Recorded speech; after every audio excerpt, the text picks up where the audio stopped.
So we're finally in the last day of this period that we had early access to gameplay for DLC 3 United Front. That comes out for PlayStation 4 users around midnight tonight Eastern Standard Time, and wherever that may subsequently result in around the world for you guys. Now, that said, we've been taking a look at all the multiplayer maps, the war map, the new division, the new weapon, that kind of stuff, but today we actually have something a little bit different. And I know that maybe this might not be your cup of tea here up on the channel, but it is something that we're going to be talking about a little bit with this one regardless, that being the brand new Zombies experience, the Tortured Path. Now, I say the Zombies experience, and I actually preface this a little bit while not being able to talk about too much in particular because of embargoes on streams the last 2 days, but a lot of people were asking me, how's the map? Is it good? Is it fun? Is it going to keep our attention? To which I just said it's a different experience, and that was really all that I could say because one, it was vague, and two, didn't give any real information that would break embargo, but you'll see with this one that it actually is a different experience, but I think in a good way. That said, we're actually going to get 3 maps for the price of 1,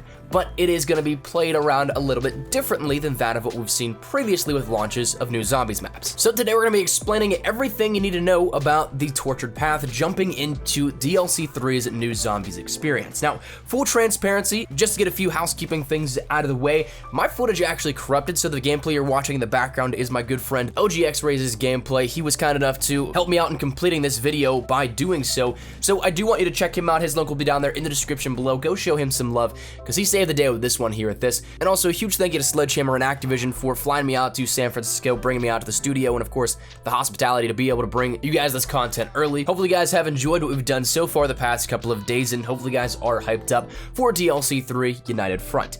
That said, let's jump right into it. So let's start out with a bare bones little discussion about what this actually is. So like I said, we end up getting 3 maps in one offering instead of just 1 map in one offering. So what we end up seeing is a little bit different in the sense that, to our knowledge at this playable test that we had early, it looked to be 2 arcade objective-oriented style maps and maybe 1 full-fledged map. We didn't actually get to go to the 3rd one. The most we ended up seeing was a little bit of that 2nd map. They actually didn't expect us to get past the 1st map. We'll break down on how to move each map here in just a second, but that was something that, again, at least the first 2 were objective-oriented styles mixed in with just survival-based gameplay, but it was a ton of fun regardless. So while we see some maybe mini maps inside of 1 map offering, this is where we start to break away a little bit further because, like we said, we have objective-based ones, but there's also round limits on what you can do for each map. So each map will go up to round 11. That's when you can actually escape the map, and then once you do, you'll be booted back to the main menu. We'll explain that again a little bit further in just a second, but every round 3, 6, and 9, it'll give you objectives that you'll have to do some specific task in a certain time frame in order to complete that wave, and of course in order to continue moving forward and progressing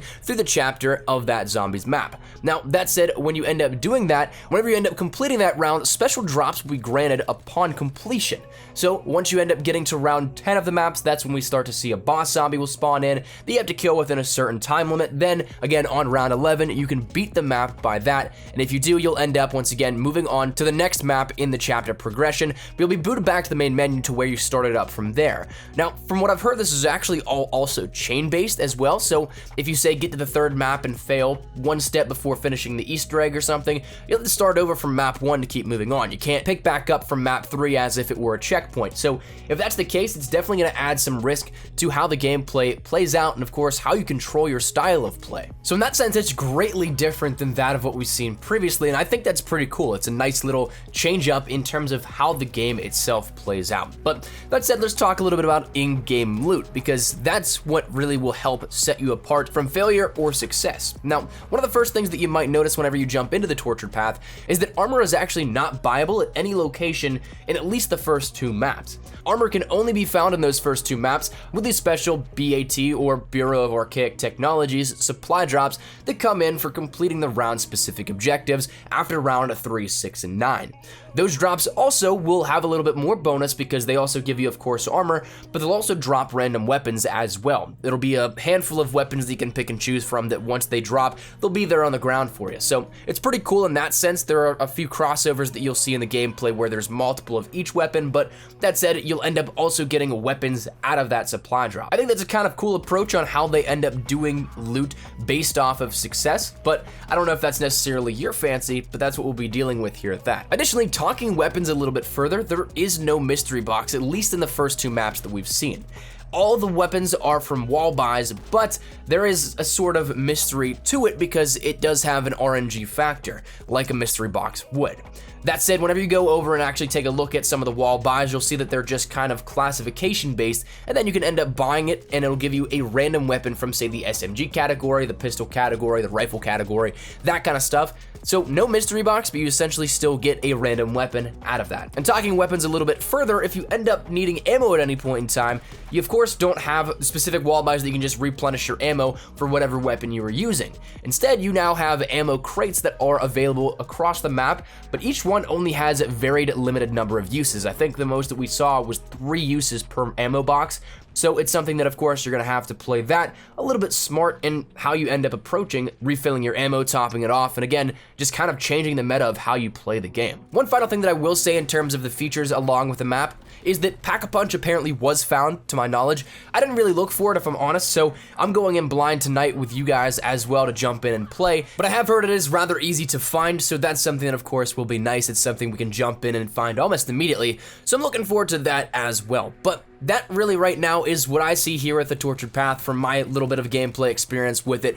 Hopefully you guys are looking forward to it and hopefully you guys enjoy. I'm gonna let the gameplay roll out for you guys because I have 10 minutes to use via embargo rules, so if I've got the time to showcase it, I'm gonna showcase as much gameplay as I possibly can for you. But again, a quick recap, the Tortured Path is something completely different than that of what we've seen in the past couple of maps for zombies. A little more objective based, 3 smaller maps into one, and then of course we don't know what that last map is, so maybe it's a full-fledged map like we normally see, but I guess we'll see in time, in a very short period of time at that. So hopefully you guys are looking forward to it. Hopefully you guys are excited. Let me know your thoughts in the comment section down below. Are you guys looking forward to hunting this Easter egg? Are you guys looking forward to whatever it may be? Let me know your thoughts. But hopefully you guys enjoyed. If you guys did, make sure to drop a like down below. Subscribe to the channel if you guys are new. We're gonna be streaming a bunch of Call of Duty World War II DLC 3, I think even starting tonight and then into tomorrow. So make sure you stick it right here up on the channel for all that kind of stuff. Thank you guys for the support over the past couple of days on the content. You guys have absolutely killed it. So thank you guys so much. If you guys want to stay up to date with everything, make sure you hit that subscribe button. Follow me over on Twitter and Instagram as well. And I'll see you guys later for some more content regarding United Front. But thank you guys all so much for watching. Enjoy the rest of the gameplay, and I'll see you later. Take care.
More deadly.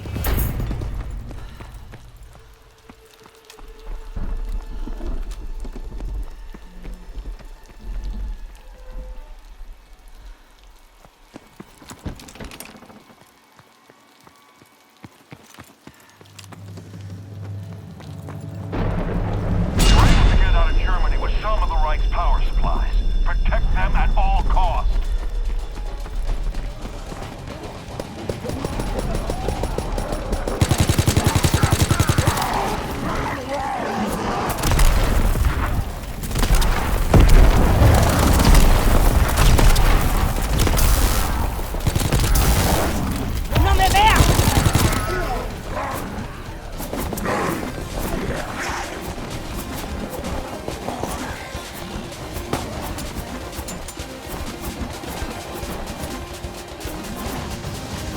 ¡Lánzate!